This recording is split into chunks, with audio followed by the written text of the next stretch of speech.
Place sweet potatoes in a large pot and cover with cold water. Bring the water to a boil over high heat. Beat the sweet potatoes until relatively smooth.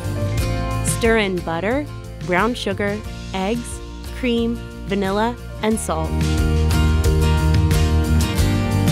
Transfer the sweet potato mixture into the dish using a spatula to evenly spread out the sweet potatoes.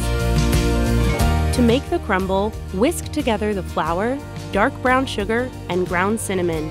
Fold in the melted butter and pecans. Evenly spread the pecan topping over the sweet potatoes. Bake the casserole at 350 degrees Fahrenheit for 30 to 40 minutes. Garnish with fresh rosemary, freshly grated nutmeg, and a sprinkle of sea salt. Serve warm.